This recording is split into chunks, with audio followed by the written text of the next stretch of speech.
Nesta emissão está comigo no estúdio da Antena Aberta o comentador da RTP, Ricardo Jorge Pinto. Bom dia, Ricardo. Olá, bom dia. Quando ouvimos o Ministro dizer não pode haver políticos impacientes, está a dar recados diretos para os parceiros do Governo. Está a dar recados muito diretos para os parceiros do Governo e eventualmente até para dentro do próprio Governo, porque nós sabemos que vários ministros, pressionados externamente para fazerem algumas cedências aos seus próprios setores, mostram, sobretudo nestes anos mais próximos das eleições, um nervosismo que não se encontra noutros orçamentos. E aí Mário Centeno, tem um aliado importante, que é o Presidente da República, que já chamou a atenção exatamente para o facto de este Orçamento de Estado não poder ser um orçamento eleitoralista e, portanto, ter que haver aqui, da parte de quem tem responsabilidade na gestão dos dinheiros públicos, algum bom senso naquilo que é a distribuição do pouco dinheiro que vai sobrando, sabendo-se até que, e ele reconhece-o, a economia não está a reagir de forma tão ágil como reagiu em anos anteriores, embora o Ministro das Finanças considere que o segundo semestre possa ser melhor que o primeiro. A verdade é que ele olha para o primeiro e não encontra os números que encontrou noutros anos e por isso ele tem que deixar esse recado muito claro aos ministros e dizes bem, sobretudo a esses ministros que no Bloco de Esquerda e no Partido Comunista legitimamente vão agora pegar nas bandeiras das reivindicações, por exemplo, dos professores ou dos médicos para melhores condições do setor público. Há, do teu ponto de vista, nestes alertas que faz Mário Centeno nesta entrevista, alguma possibilidade de haver uma ligeira alteração à trajetória que tem sido aquela que temos sentido, ou seja, rigor nas contas públicas, tendo em conta o ano eleitoral que aí vem? Não, ele aí é muito claro, diz que não se pode cometer o mesmo erro duas vezes e diz que as contas estão desenhadas para estes números que ele tem no seu Excel. Agora, ele deixa aqui um espaço de manobra para aquilo que é compensação de umas partes por outras, isto é, relativamente à questão dos professores, ele diz que da maneira como o orçamento está desenhado não há cabimento à resposta aos professores, a não ser que haja uma compensação, isto é, a não ser que nesse orçamento de Estado se encontre um outro espaço qualquer onde se possa fazer um investimento menor para acomodar as exigências dos professores. E por isso é que me parece que ele está aqui de alguma maneira a ser uma espécie de contrabalanço daquilo que eventualmente o Primeiro-Ministro possa dizer agora aos professores. E recordo que Catarina Martins este fim de semana veio de forma muito clara pedir a intervenção direta do Primeiro-Ministro nesta questão, sabendo que não é pelo lado do Ministro das Finanças que lá se chegará. Ricardo Jorge Pinto, qual é agora a posição do Governo e dos ministros que têm essa pasta? E estou a pensar concretamente em Tiago Brandão Rodrigues, no caso da educação. Qual é a posição destes governantes nas negociações com os sindicatos, no caso concreto, evidentemente, os professores? Com estas declarações de Mário Centeno, esses ministros ficam agora até mais respaldados. Podem sempre dizer que da parte deles havia toda a vontade de dar resposta, mas que o Ministro das Finanças, que tem sempre a última palavra sobre o dinheiro que fica disponível, lhe está a travar o caminho. Daí a importância da intervenção direta do Primeiro-Ministro. Isto é, nesse desaguisado entre aquilo que pode vir a ser a posição de alguns ministros, como o Ministro da Educação e o Ministro das Finanças, apenas há um árbitro possível e esse árbitro chama-se António Costa. Ricardo Jorge Pinto, até que ponto é que o facto de Mário Centeno dizer que Portugal continua muito focado nas contas públicas transmite a ideia de que o país tem ainda contas públicas muito frágeis e há desde logo um indicador absolutamente essencial, tem a ver com o endividamento não só do Estado, mas também dos privados.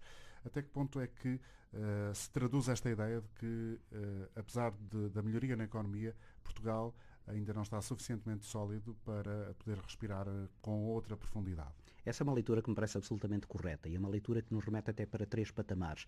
O primeiro é o patamar do equilíbrio entre o setor público e o setor privado e não é por acaso que Mário Centeno diz várias vezes na entrevista que este orçamento não é apenas para os funcionários públicos, é um orçamento para 9 milhões de portugueses. Há um outro patamar que é o patamar da fortaleza dessas contas públicas e ele continua a reconhecer, como tu ainda agora disseste e bem, que há fragilidades e aí o discurso dele é um discurso que se encaixa bem em alguns alertas que ele desde o início da legislatura tem lançado, percebendo, por exemplo, que se a economia não responder de forma eficaz, aquela que é a margem de manobra do governo fica diminuída.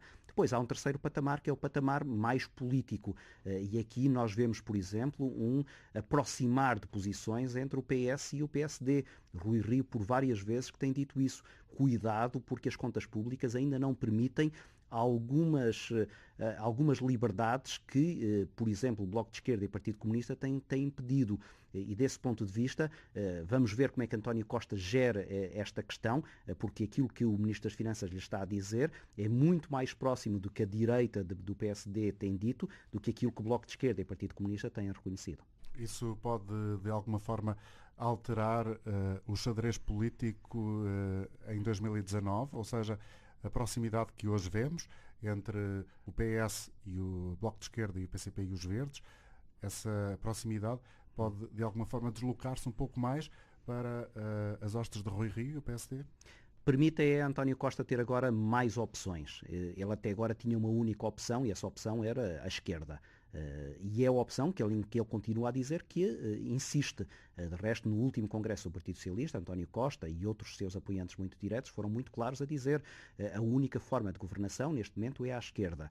Agora, sabendo-se das dificuldades de entendimento com essa mesma esquerda, por exemplo, nesta questão dos professores, é útil para António Costa saber que tem alternativas. E vimos ainda agora na questão da lei laboral, que quando lhe faltou o apoio do Bloco de Esquerda e do Partido Comunista para aprovar essa mesma lei, foi exatamente ao PSD que foi encontrar esse apoio, mesmo que apenas em nome da coerência das posições do PSD. Agora, o que percebemos aqui é que no próximo quadro legislativo teremos aqui certamente um Partido Socialista mais aberto a outras opções que não aquelas que neste momento representam o Bloco de Esquerda e o Partido Comunista. Ricardo Jorge Pinto é comentador da RTP, aproveitando o facto de aqui estares esta manhã, estamos no verão, já estamos a viver os meses fortes das férias. Ultimamente, o discurso da direita, nomeadamente do CDS, tem se centrado muito na questão das contas públicas e no caminho para o abismo que, de acordo com este partido, o CDS, este governo está a conduzir o país. Nas redes sociais multiplicam-se os vários apelos e as ideias de que vem aí, ou pode estar a caminho, uma nova bancarrota, enfim, uma nova intervenção internacional. É evidente que isto são as forças das redes sociais, como sabemos, não traduzem exatamente a realidade, são muito radicais, portanto, emotivas, têm propósitos políticos, todos sabemos os defeitos e as virtudes das redes sociais, mas até que ponto é que achas que esta insistência por parte, nomeadamente do CDS, nesta ideia de descalabro, é um caminho que pode dar frutos e votos, por exemplo, ao partido de Assunção Cristas? Não resultou com Pedro Passos Coelho. Pedro Passos Coelho teve esse discurso, o discurso do diabo que vinha aí, e a verdade é que as pessoas a certa altura desacreditaram desse discurso, olhando para os índices e percebendo que esses índices eram bem mais simpáticos do que aquilo que a oposição dizia. Agora o CDS tem um problema, é que com Rui Rio desapareceu esse discurso do diabo. Rui Rio tem centrado muito mais naquilo que são as deficiências do funcionamento da máquina do Estado. E aí o CDS não pode apenas repetir o que o PSD está a dizer e por isso enveredou por esse outro caminho, que já foi a do PSD, de chamar a atenção para as contas públicas, até porque tem agora um argumento adicional, que é o argumento da conjuntura internacional. Esta questão da guerra comercial dos Estados Unidos com a China e com a União Europeia, a conjuntura internacional um pouco mais conturbada, podem dar razão àqueles que acham que, tendo em conta a vulnerabilidade da economia portuguesa à economia internacional, ela pode a qualquer momento sofrer esse problema. E aí não temos muito a fazer porque aí são nós não temos grandes externas. mecanismos, exatamente, e o próprio Ministro das Finanças nesta entrevista também deixa a entender, nós estamos ainda muito vulneráveis àquilo que são fatores que nos são externos e, portanto, por muito bom desempenho que a economia portuguesa tenha, ela estará sempre, pelo menos para já, dependente daquilo que for o comportamento dos mercados externos. Ricardo Jorge Pinto, muito obrigado pela tua presença no estúdio esta manhã. Ricardo Jorge Pinto, comentador da RTP, que nos ajudou a ler aqui a entrevista de Mário Centeno, os avisos do Ministro das Finanças,